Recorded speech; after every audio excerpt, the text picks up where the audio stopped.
Welcome to IDF tales, உங்கள் ஆர்வத்தை தூண்டும் உண்மை கதைகள்.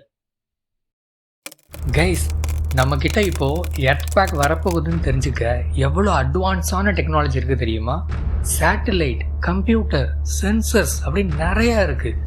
ஆனால் 1900 வருஷத்துக்கு முன்னாடி அதை எப்படி கண்டுபிடிச்சிருப்பாங்க? நான் சொல்ல போகிற விஷயம் உங்கள் மைண்டையே ப்ளோன் ஆக்கிடும். அந்த டைமில் இருந்த ஒரு கருவியால் 400 கிலோமீட்டர் தூரத்தில் நடக்கிற பூகம்பத்தை கூட ஒரே நொடியில் கண்டுபிடிச்சிடும். அதுவும் வெறும் வெண்கலத்தால் செஞ்சது. 8 டிராகன் உருவம் கொண்டது. நம்பவே முடியல. இந்த ரகசியம் மாடர்ன் சயின்டிஸ்டையே கன்ஃபியூஸ்டு பண்ணிடுச்சு. இது எப்படி ஒர்க் ஆகுது? யாரை கண்டுபிடிச்சா? இது இப்போ எங்கே இருக்கு? ரெடியாக இருக்கீங்களா? வாங்க வீடியோக்குள்ளே போகலாம்.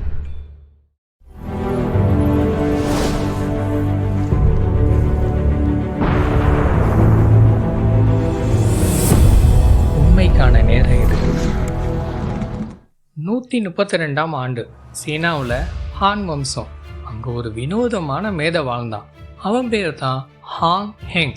அவன் ஒரு கணித மேத, வானியல் வல்லுனர், கவிஞரும் கூட. All in one. அந்த காலத்தில் சீனா முழுவதும் பூகம்பம் அடிக்கடி வரும். மக்கள் பயத்தில் வாழ்ந்தாங்க. யாருக்கும் முன்கூட்டி அறியக்கூடிய சக்தியும் இல்லை, அதுக்குள்ள டெக்னாலஜியும் இல்லை.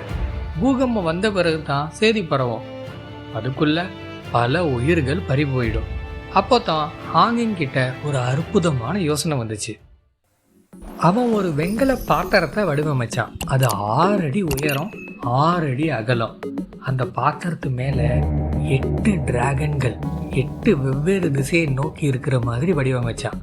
ஒவ்வொரு டிராகன் வாயிலையும் ஒரு வெண்கல பந்து. அந்த டிராகனுக்கு கீழே 8 தவளைகள் வாயை திறந்து வெயிட்டிங்காக இருக்கும். உள்ள ஒரு பெண்டுலம் மெக்கானிசம். அது எவ்வளவு சென்சிட்டிவ்னா நிலத்தில் வர்ற சின்ன அதிர்வை கூட உணரும். இது எப்படி வேலை செய்யும்னா, பூகம்பம் நடக்கும்போது அந்த அதிர்வு நிலத்தில் பயணிக்கும் இல்லையா? ஹாங் ஹெங்கின் கருவியை வந்து அடையும் போது அந்த நுண்ணிய அதிர்வு பெண்டுலமை நகர்த்தும். பெண்டுலம் நகர்ந்தா எந்த திசையிலேருந்து அந்த அதிர்வு வந்ததோ அதே திசையில் உள்ள டிராகன் வாயில் உள்ள பந்து தவளையோட வாயில விழும். ஒரு வழியாக கருவி ரெடி ஆயிடுச்சு. 132ஆம் ஆண்டில் நடந்த ஒரு உண்மை சம்பவம் இது. அந்த நாள் யோஹாங் தலைநகரத்தில் இதெல்லாம் சாதாரணமாக தான் போயிட்டு இருந்துச்சு. திடீர்னு ஹாங் எங்கின் கருவியில் மேற்கு திசை டிராகன் வாயில இருந்த பந்து கீழே விழுந்துச்சு.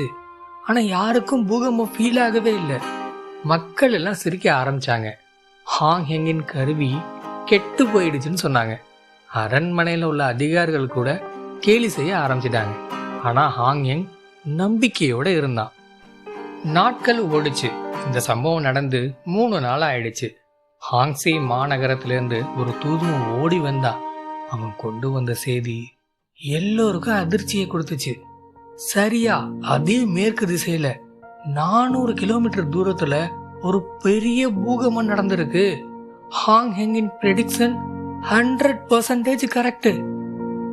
இப்போ கொஞ்சம் யோசிச்சு பாருங்க. நம்ம மாடர்ன் சைஸ்மோகிராஃப் கண்டுபிடிச்சது 1880 தான்.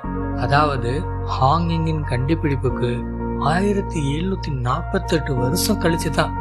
அது மட்டும் இல்ல, ஆரம்ப காலத்துல சைஸ்மோகிராஃபால 100 to 200 கிலோமீட்டர் தூரத்துல தான் டிடெக்ட் பண்ண முடியும். ஆனா ஹாங் ஹெங்கின் வெண்கல கருவி 400 கிலோமீட்டர், அதுவும் மின்சாரமும் இல்லை, கணினியும் இல்லை, சேட்டிலைட்டோட உதவியும் இல்லை. இன்னொரு அதிர்ச்சிகரமான விஷயம், மாடர்ன் சயின்டிஸ்ட் இந்த கருவியை மீண்டும் உருவாக்க எவ்வளவோ ட்ரை பண்ணாங்க. ஆனா ஒரிஜினல் டிசைனை கம்ப்ளீட்டா ரீக்ரியேட் பண்ணவே முடியல. ஹாங் ஹெங்கின் சில இன்ஜினியரிங் ரகசியங்கள் இன்னும் மிஸ்ட்ரியாவே இருக்கு. 1900 வருஷத்துக்கு முன்னாடி ஒரே ஒரு மனுஷன் எப்படி இந்த லெவல்ல யோசிச்சான்?